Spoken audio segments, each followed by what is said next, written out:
bab terakhir dari 55 bab. Nah, kemarin kan ceritanya itu masih di penginapan. Nah, ini udah pulang ke rumahnya. Sang penulis ini Dwi Rahayuningsi dan suaminya. Nah, dia udah nyampe nih di rumahnya. Nah, itu kan ada acara ibu dari kantornya. Nah, besoknya itu berangkatlah ke kantornya, di kantornya yang berada di Jawa Tengah. Nah, setelah acara itu selesai, kan kebanyakan itu kan perempuan.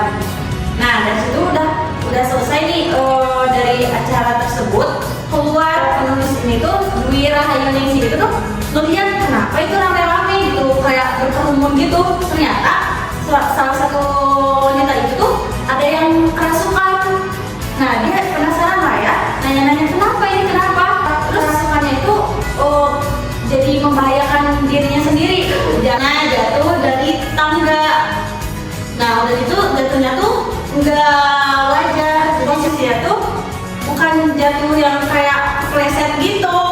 Nah, ini mah kayak ada yang dorong, padahal nggak ada siapa-siapa. Nah, udah dicek di CCTV-nya tuh, ternyata nggak ada siapa-siapa, tapi tiba-tiba ada bayangan yang ngedorong gitu. Nah, udah tahu ceritanya seperti itu. Nah, Dwi Rahayuningsi itu ngeliat sosoknya mencoba berkomunikasi dengan si wanita itu. Nah, kamu kenapa bisa merasuki tubuh wanita ini gitu? Terus bisa lah berkomunikasi ya.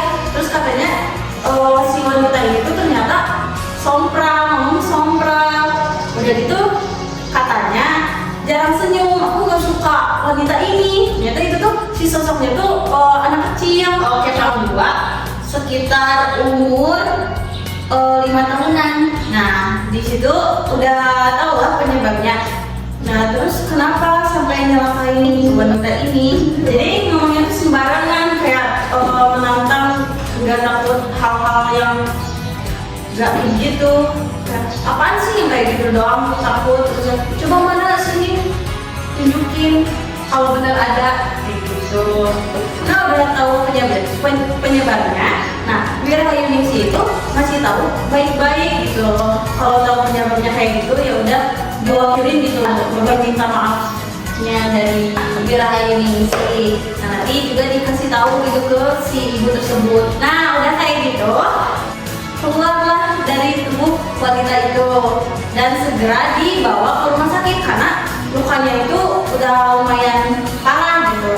Nah, jadi si wanita itu setelah dibawa ke rumah sakit karena udah cukup pulih, nah dia tuh sama Dwi Rahayuningsi itu dikasih tahu ternyata sosok itu tuh gak sukanya tuh karena apa? Karena yang tadi itu. Nah, setelah si ibu yang dirasuki itu udah tahu penyebabnya, nah dari situ dia sadar gitu, gak mau kayak gitu lagi.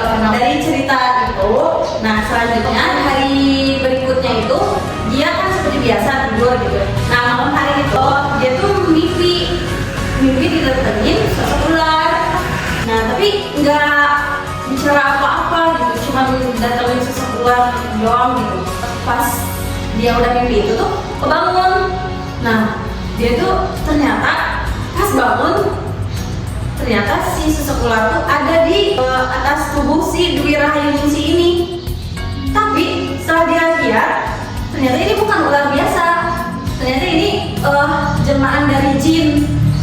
Nah, dari situ ternyata dia tuh yang namanya kalau di ular ya kaget lah, langsung teriak kayak gitu. Nah, sedangkan dia itu kan lagi waktu sama anaknya doang. Nah, karena si suaminya itu kerja ke luar kota. Nah, di situ teriak, tapi anaknya itu gak bangun karena posisi kamarnya itu ada di atas. Nah, udah gitu dia teriak, terus si ularnya tuh malah berubah jadi sosok manusia. Nah, tapi tiba-tiba menghilang. Nah, udah gitu ada yang ketok-ketok pintu kayak gitu. Nah, udah gitu dia langsung inilah ya, kayak agak senang soalnya pasti suaminya datang ya. Jadi dia tuh gak mikir kemana-mana gitu. Padahal udah malamnya tuh tengah malam, gak mikir kemana-mana, pokoknya intinya itu kan suaminya. Nah, udah gitu dia langsung buka, udah gitu benar suaminya. Nah, udah gitu suaminya tuh beda.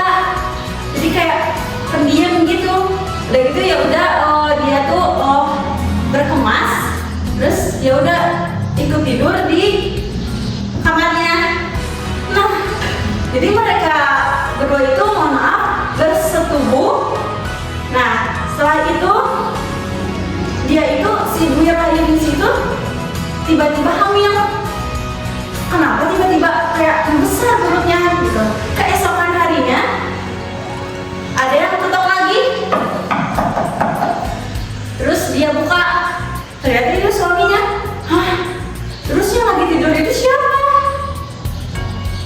Terus kata suaminya tuh, kamu kenapa? Nah, terus udah gitu dia langsung ngeliat lah ke kamarnya. Terus gak ada sama sekali si suami yang semalam itu. Terus dari situ langsung lihat perutnya tiba-tiba gak ada. Nah, jadi setelah itu dia langsung ceritain ke suaminya. Nah, suaminya ya pasti marah lah ya. Udah gitu, udah dijadwalin gitu mau ke orang pintar intinya, orang yang membantu hal-hal yang seperti itu. Nah, diceritakanlah seperti itu. Nah, ternyata emang benar itu adalah sosok jin yang suka sama si Dwi Rahayuningsi ini. Dia menyetubuhi si Dwi Rahayuningsi dan punya anak. Nah, si anaknya itu ternyata diambil oleh jin tersebut. Nah, setelah kejadian tersebut, mereka berdua jadi waspada. Setelah kejadian itu, mereka itu di rumah mengadakan ritual seperti nyalain dupa, terus beli kelapa muda dan intinya sajain kayak gitu. Nah, setelah itu hal tersebut sudah tidak muncul lagi. Nah, udah gitu tiba-tiba ada ular. Nah, si ular itu keluar dari rumahnya. Nah, di situ juga mereka berdua tuh berdoa juga ya. Nah, dari kejadian itu rupanya itu langsung mati. Nah, dari situlah keesokan harinya udah nggak ada kejadian seperti itu lagi. Pesan dan pesannya dari cerita ini adalah, jadi kita tuh jadi orang tuh jangan sompral gitu. Mau dimanapun kita berada juga, kita kan nggak tahu kalau di kayak sekarang nih di samping kita itu kan belum tahu nih ada sosok gaib. Nah, jadi kita itu harus menghargai keberadaannya seperti itu. Dan kita juga harus tetap waspada dimanapun kita berada itu. Kan nggak tahu kejadiannya bakalan gimana. Terus juga kalau misal ada yang ketok-ketok pintu, jangan langsung dibuka, pastikan dulu gitu di luar tuh siapa yang sebenarnya, tanya-tanya dulu lah gitu. Nah, seperti itu dari saya. Sekian, wassalamualaikum warahmatullahi wabarakatuh.